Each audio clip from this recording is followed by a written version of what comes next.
नमस्कार, मैं अमित ओझा और आप देख रहे हैं इंडियन टीवी न्यूज। किसान आंदोलन एक बार फिर से चर्चा में है।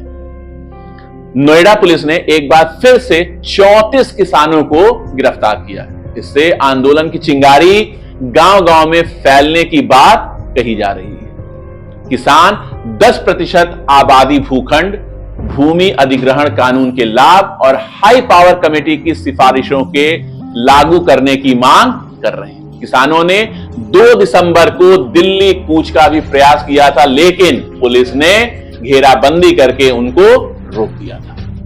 अगर हम बात करें तो किसान आंदोलन में कल रात यानी कि बुधवार देर रात एक बड़ा मोड़ आया। पुलिस ने यमुना एक्सप्रेसवे के 0 पॉइंट के नजदीक रात में धरना दे रहे 34 किसानों को गिरफ्तार करके जेल भेज दिया। इनमें से ज्यादातर किसान नेता पुलिस गिरफ्तारी से बचकर भूमिगत हो गए। पुलिस की देर रात में हुई कार्रवाई से आंदोलन की चिंगारी गांव-गांव में फैलने की बात कही जा रही है। गांव में किसानों के छोटे छोटे समूह बैठक कर आगे की रणनीति का इंतजार कर रहे हैं। वहीं नेताओं का संदेश मिलते ही किसान एकत्रित होकर आंदोलन को आक्रामक मोड़ देने की भी बात कर रहे हैं। अपने दर्शकों को यह हम बताना चाहेंगे कि आखिर ये एक बार फिर जो किसान आंदोलन चल रहा है, इसमें किसानों की आखिर मांगे क्या है। इसमें किसानों की जो मांग है वो 10% आबादी भूखंड, भूमि अधिग्रहण कानून के सभी लाभ देने व हाई पावर कमेटी की किसानों के हक में दी गई सिफारिशों को लागू करने की मांग कर रहे हैं। इसके लिए 25 नवंबर से किसान संयुक्त मोर्चा के नेतृत्व में 10 किसान संगठन महापड़ाव कर रहे हैं। ग्रेटर नोएडा यमुना प्राधिकरण पर महापड़ाव के बाद किसानों ने 2 दिसंबर को दिल्ली की तरफ कूच करने का प्रयास किया था, लेकिन महामाया फ्लाईओवर के नजदीक पुलिस की सख्ती ने उन्हें रोक दिया। किसानों की मुख्य सचिव से 1 सप्ताह में वार्ता का आश्वासन दिया गया। इसके बाद किसान दलित प्रेरणा स्थल पर महापड़ाव कर धरने पर बैठ गए, लेकिन मंगलवार को पुलिस ने प्रमुख नेताओं समेत 123 123 किसानों को गिरफ्तार कर लिया था। इसके विरोध में बुधवार को किसानों ने यमुना एक्सप्रेसवे के 0 पॉइंट पर महापंचायत की। अधिकारियों ने किसानों की मांग पर शाम को करीब 4 बजे किसान नेताओं को जेल से रिहा कर दिया था। इसके साथ ही हाई पावर कमेटी की सिफारिशें इसी माह लागू कराने और अन्य मांगों को शासन स्तर से निस्तारण कराने का आश्वासन भी दिया था, लेकिन किसान 0 पॉइंट पर ही रात में धरने पर बैठ गए। देर रात पुलिस ने कार्रवाई करते हुए सुखबीर खलीफा और सोरन प्रधान समेत 34 किसानों को गिरफ्तार कर जेल भेज दिया। इसके बाद अन्य नेता भूमिगत हो गए। उनकी तलाश में पुलिस चप्पा चप्पा कोना कोना छान रही है। नेताओं ने पुलिस को धोखा देने के लिए, चकमा देने के लिए अपने मोबाइल फोन को भी स्विच ऑफ कर दिया है। गांव-गांव किसान पंचायत कर आगे की रणनीति का संदेश मिलने का इंतजार कर रहे किसान अपने नेताओं के संदेश मिलने का और अगले कदम का इंतजार कर रहे हैं। वहीं किसान नेता डॉक्टर रुपेश वर्मा का कहना है कि पुलिस ने अपने वादे को तोड़ा है। उन्होंने वादा करके वादे को नहीं निभाया है।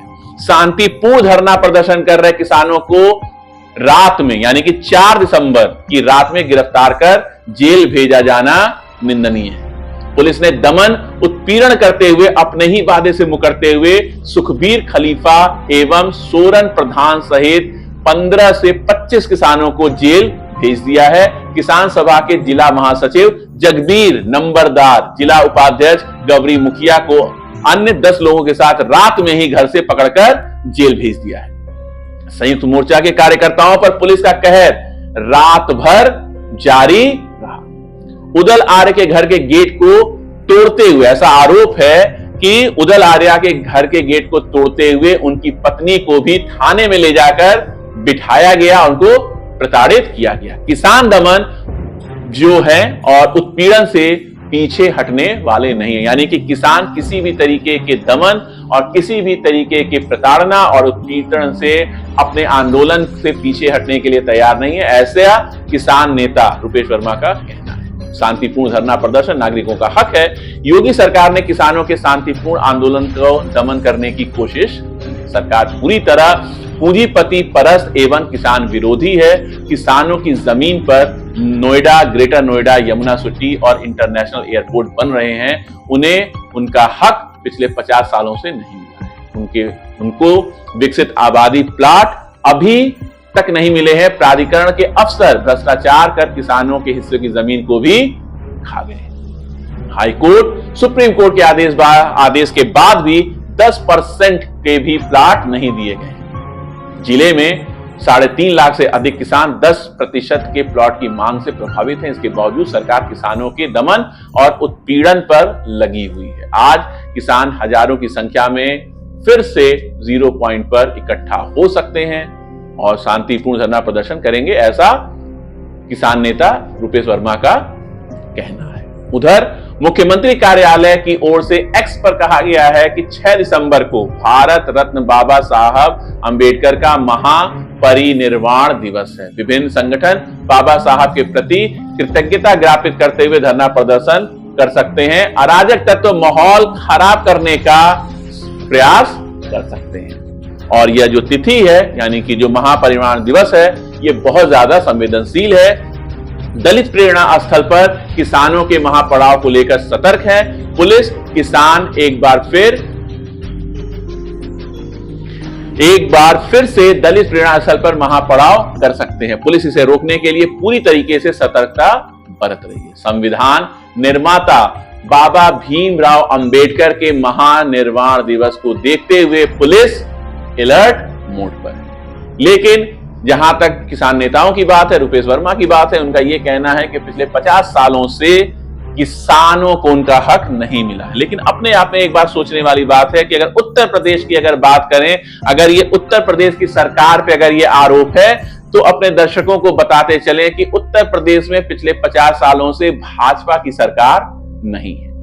ना तो हम भाजपा के समर्थक हैं, ना ही हम कांग्रेस के विरोधी हैं, ना हम कांग्रेस के समर्थक हैं या फिर भाजपा के विरोधी हैं। जो सही चीजें हैं, सही तथ्यों को प्रस्तुत करना दर्शकों के सामने, ये हमारा कर्तव्य है।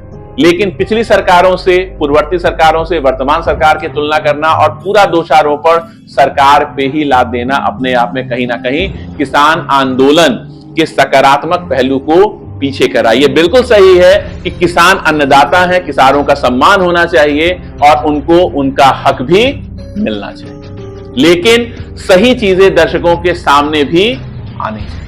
आज की खबर में सिर्फ इतना ही है। कल हम मिलेंगे एक नई खबर के साथ। खबर अगर आपको अच्छी लगी हो, कमेंट बॉक्स में जाकर कमेंट करें, चैनल को सब्सक्राइब करें, खबर को लाइक करें और खबर को ज्यादा से ज्यादा शेयर करें।